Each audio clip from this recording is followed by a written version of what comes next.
Hai Sobat Pintar, balik lagi bersama saya Chris di Duit Pintar.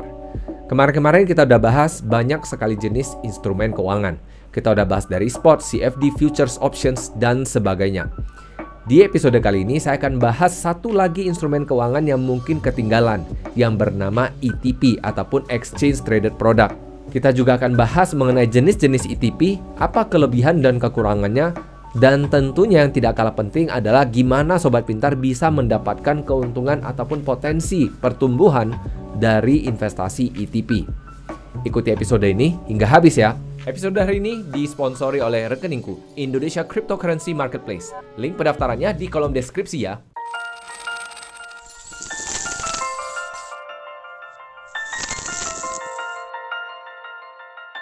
Seperti biasa nih, sebelum memulai, BPJS-nya dulu dong. Bayar pakai jempol, share, dan subscribe saja. Episode dari Duit Pintar akan selalu saya hadirkan di setiap Senin dan Kamisnya. Jadi Sobat Pintar bisa dapatkan episode yang lebih banyak dari Duit Pintar. Langsung kita masuk ke episode hari ini. Apa itu ETP? ETP sesuai namanya yaitu Exchange Traded Product. Exchange artinya bursa, traded artinya diperdagangkan, produk ya produk. Artinya produk yang diperdagangkan di bursa. Sesimpel itu. Lalu ETP ini seperti apa bentukannya? ETP ini adalah kumpulan investasi kolektif yang mana harganya akan mengikuti harga aset dasarnya, tergantung aset dasarnya apa, bisa komoditas, bisa saham, dan sejenisnya. Dan tentunya nantinya di balik layar ada satu pihak yang mengurusnya yang biasa kita sebut sebagai penerbit. Penerbit ini yang biasanya akan mengurus hal-hal di balik layar dan tentunya mengenakan biaya ataupun management fee. Umumnya ETP dibagi menjadi dua jenis, yaitu ada ETN dan ETF. ETN Exchange Traded Notes, ETF Exchange Traded Funds. Kita nggak akan bahas mengenai ETN, pertama dikarenakan aset ini diinvestasikan di obligasi ataupun di sukuk, yang mana ini tentunya tidak memberikan hasil yang cukup memuaskan, apalagi ditambahkan dengan biaya manajemen. Kebanyakan orang akan memilih untuk langsung berinvestasi di obligasi ataupun di sukuknya, sehingga kita nggak akan bahas mengenai ini. Yang paling populer sebenarnya adalah ETF, Exchange Traded Funds, yang mana merupakan kumpulan investasi kolektif yang mana diinvestasikan ke aset dasar tertentu dan harganya mengikuti ini. Tentunya dikelola oleh si penerbit dan dikenakan management fee. Di Indonesia sendiri kita sebenarnya sudah punya beberapa ETF, namun sayangnya ya kurang populer. Mungkin sosialisasinya kurang, ataupun mungkin investor kita berpikir bahwa investasi langsung di sahamnya lebih seru, lebih memacu adrenalin atau sebagainya. Saya juga nggak ngerti kenapa investor kita nggak mau coba-coba untuk di ETF. Namun salah satu faktor yang menurut saya membuat ETF kita nggak laku adalah ETF kita nggak bisa dicacah seperti reksadana. Sedangkan di reksadana ini bisa dicacah, kalau di ETF wajib ya beli satu lot. Ya ini agak dikesalkan sih. Karena kalau memang nggak bisa dicacah, ngapain ada ETF? Berbeda di Amerika Serikat, ETF itu adalah instrumen keuangan yang bisa dicacah. Jadi kalau misalnya kita mau beli emas, kita nggak perlu beli 1 gram. Kita bisa beli 0, berapa gram. Ya tergantung hitungannya kita. Kalau mungkin dalam 1 bulan kita hanya punya $10 untuk disimpan, yaitu 130.000 atau 140.000. Ya udah kita bisa beli. Nggak perlu nunggu sampai 1 gram. Jadi ini kan lebih mudah, lebih fleksibel terutama bagi investor. Dan pada umumnya sifat ETF itu mirip sekali dengan reksadana. Perbedaannya adalah ETF jenisnya jauh lebih banyak dengan instrumen yang jauh lebih luas dan tentunya ETF dapat diperdagangkan di bursa. Kalau mutual funds ataupun reksadana ini nggak bisa diperdagangkan di bursa. Lalu apa kelebihan ETF dibandingkan reksadana? Tentunya yang pertama, pilihan asetnya itu banyak sekali, luas sekali. Tergantung kita. Jadi kalau misalnya kita ingin berdiversifikasi, ya ETF menurut saya bisa menjadi salah satu pilihan. Yang kedua, ETF dapat diperdagangkan di bursa. Reksadana kan nggak bisa. Yang ketiga, kita nggak perlu bingung-bingung milih asetnya secara individual. Misalnya mau beli saham, ya sudah langsung beli banyak, gondolan. Nggak perlu pilih satu-satu, ini kan membingungkan. Karena ETF ada juga ETF sektoral. Misalnya mau beli sektor perbankan saja, ataupun mau beli sektor kesehatan, ataupun kita ingin hanya membeli sektor tertentu, ya ini kan kita bisa tinggal pilih. Kemudian ada kecenderungan biaya yang dikenakan di ETF lebih kecil daripada reksadana, walaupun nggak selamanya. Maka sangat penting untuk dibaca prospektusnya.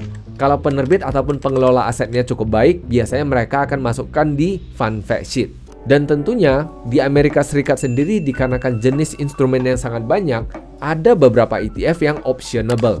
Optionable maksudnya dapat ditransaksikan hanya menggunakan opsinya saja, optionsnya saja, yang mana tentunya sudah saya jelaskan di episode sebelumnya. Jadi Sobat Pintar ikuti lagi episode sebelumnya. Namun tentunya di balik kelebihan-kelebihan itu, ETF juga memiliki kekurangan. Dikarenakan ditransaksikan di bursa, maka harganya juga sangat fluktuatif. Secara hariannya bisa naik turun banyak sekali. Ini juga buat banyak orang jadi pusing ketika bertransaksi ETF. Yang kedua, tentunya dikarenakan ditransaksikan di bursa dan dengan banyaknya pilihan, belum tentu ETF ini liquid. Maka kalau memang kita ingin bertransaksi ETF, pilihlah ETF yang memiliki likuiditas cukup tinggi.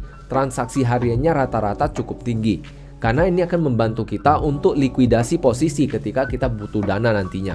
Kemudian kelemahan lain ETF adalah bisa aja ada aset-aset lain yang nggak sesuai dengan pilihan kita. Misalnya nih kita beli ETF teknologi, kita sebenarnya ingin investasi di saham Mamak. Mamak itu ada Microsoft, Amazon, Meta, Apple, dan Google. Mamak. Sayangnya ketika kita membeli ETF Mamak ini, ada saham-saham teknologi lain yang digabung di dalamnya. Walaupun memang masih mayoritas adalah saham Mamak ini, mungkin sekitar 20%-an. Tapi kan tentunya di dalam ini ada aset-aset lain yang belum tentu sesuai dengan yang kita mau. Jadi itu kelemahan dari ETF. Di Amerika Serikat sendiri pilihan ETF-nya sangat banyak sekali, yang mana Sobat Pintar bisa cek di etfdb.com, yang mana linknya ada di kolom deskripsi nantinya.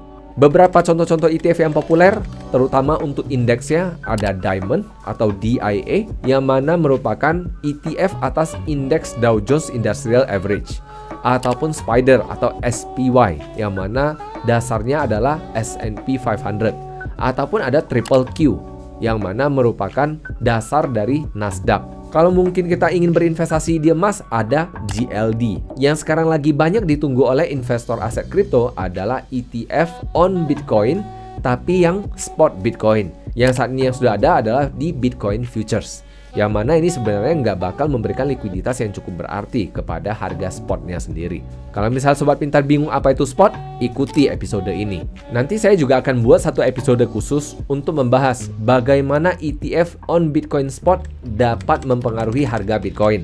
Tentunya Sobat Pintar tinggal like dan subscribe channel ini. Lalu apa efeknya kepada investor? Gimana cara kita memaksimalkan ETF ini? Jadi untuk memaksimalkan ETF ini ada banyak sekali cara, ada banyak sekali pendekatan yang bisa kita lakukan. Tentunya nanti di akhir episode ini saya akan jelaskan beberapa contoh strategi yang bisa Sobat Pintar terapkan. Salah satu pendekatan investasi yang sangat populer di Amerika Serikat yaitu dividend investing, yang mana kita berinvestasi di saham tertentu yang rajin ngasih dividen. Tujuannya adalah kita bisa hidup dengan passive income yang berupa dividen itu. Bercerita soal dividen, ada juga beberapa jenis ETF yang merupakan ETF on dividend investing. Jadi mereka hanya beli saham-saham yang rajin kasih dividen. Dengan begitu, setiap perusahaannya bagi dividen, kita akan dapat dividennya. Baik kita mau investasikan kembali atau kita mau tarik secara tunai. Yang cukup kita lakukan sebagai investor cuma satu, yaitu berinvestasi secara rutin dan reguler. Yang mana sudah pernah saya bahas di episode sebelumnya mengenai dollar cost averaging. Namun tentunya seperti yang saya sebutkan tadi, di Amerika Serikat pilihan ETF-nya ada banyak sekali. Ada tipe ETF sektoral, ada yang inverse, ada yang leverage, dan juga ada currency dan sebagainya. Saya coba jelaskan secara ringkas apa-apa saja ini. Jadi kalau misalnya seperti yang saya sebutkan tadi, Sobat Pintar ingin investasi di sektor tertentu, Sobat Pintar bisa beli sektoral ETF. Misalnya sektor teknologi saja, atau sektor utilitas saja, ataupun sektor kesehatan saja. Tinggal dibeli sektornya saja. Jadi kita pada dasarnya sudah berinvestasi pada sektor tersebut. Yang kedua adalah yang inverse ETF. Inverse ETF biasanya ETF yang bergerak berlawanan arah. Ingat, berlawanan arah dari harga si asetnya. Jadi kalau harga asetnya naik, maka dia harganya akan turun. Kalau harga asetnya turun, maka harga ETF-nya akan naik. Jadi sesimpel itu. Tentunya tujuan utama dari inverse ETF adalah untuk kita yang tidak suka bertransaksi short selling, maka kita bisa memilih untuk membeli inverse ETF. Di sisi lain ada ETF yang lainnya, yaitu leverage ETF. Pada dasarnya kalau kita bercerita soal leverage, maka banyak sekali orang takut yang namanya utang. takut utang broker, takut kalau misalnya nanti kalahnya terlalu banyak. Maka kita bisa mitigasi ataupun bisa kita ganti jenis instrumennya menjadi leverage ETF. Yang mana kalau misalnya harga asetnya bergerak 1, ini bisa bergerak harganya 2 ataupun 3 dan seterusnya. Tergantung berapa kali lipat leverage yang diberikan. Untuk sobat pintar yang nggak ngerti apa itu leverage, saya juga udah pernah bahas di episode sebelumnya. Dan yang terakhir, currency ETF. Jadi kalau misalnya sobat pintar ingin berinvestasi di currency ataupun mata uang tertentu, sobat pintar bisa beli ETF ini. Tentunya tujuan ETF demikian dibuat bukan untuk memastikan kita pasti akan mendapatkan keuntungan, tapi memastikan kita untuk mendapatkan exposure-nya, mendapatkan pergerakan harga yang berpotensi ada. Apakah pasti profit? Ya pasti enggak. Yang paling penting kita pahami adalah risiko yang terkandung dari ETF ini. Karena banyak sekali di antara kita yang kurang suka untuk membaca prospektus ataupun membaca fund fact sheet ataupun detail-detail dari fund yang kita investasikan. Maka menurut saya itu harus dilakukan karena itu adalah bagian dari PR agar kita nggak ketipu. Lalu setelah kita tahu cara maksimalinya, pertanyaannya pendekatannya kira-kira seperti apa saja? Tentunya pendekatan pertama yang paling mudah dilakukan adalah dollar cost averaging. Tinggal beli secara berkala, secara rutin, angkanya sama setiap bulannya, selesai. PR-nya apa saja untuk dollar cost averaging? Sobat pintar, cek episode ini. Kemudian yang kedua, strategi yang bisa kita lakukan adalah kita ganti alokasi aset kita. Jadi misalnya kita ingin alokasi aset kita ada komoditas, ada saham, ada mata uang, ada aset kripto, dan sebagainya. Dengan berbagai jenis ETF ini yang ada, kita bisa alokasi sedemikian rupa. Jadi misalnya kita beli ETF emas, berapa banyak? Beli ETF saham berapa banyak, dan sebagainya. Ataupun strategi yang ketiga yang bisa kita lakukan adalah melakukan swing trading. Cuman menurut saya ini bukan hal yang bisa saya sarankan karena trading itu adalah hal yang sangat rumit. Nggak bisa saya ajarin di sini kemudian langsung profit. Udah pasti nggak bisa. Bahkan banyak sekali teman-teman saya yang udah trading 10 tahun yang masih nggak profit. Jadi ya jangan dipaksakan. Kemudian yang keempat yang bisa kita lakukan, kalau memang kita paham secara ekonomi, paham dunia keuangan, maka ada istilah yang namanya sectoral rotation, yang mana kita melakukan rotasi satu sektor ke sektor lainnya. Misalnya dikarenakan ada kenaikan suku bunga, maka saham ini akan naik dulu, kemudian saham ini, kemudian saham ini. Nah, dengan adanya kita pengetahuan seperti itu, maka yang bisa kita lakukan adalah kita beli ETF sektor ini, kemudian setelah kenaikannya cukup, kita pindah ke sektor yang berikutnya, kemudian kenaikannya sudah cukup, kita pindah lagi. Kemudian setelah kenaikannya cukup, kita pindah lagi ke sektor berikutnya. Jadi itu adalah strategi yang bisa dilakukan. Kemudian yang kelima, tentunya kita bisa melakukan short sell ataupun kita bisa beli inverse ETF. Jadi misalnya kita prediksi nih, harga saham akan turun dikarenakan ada kejadian A, B, C, dan D. Maka kita bisa antisipasi dengan membeli inverse ETF ataupun short sell ETF-nya.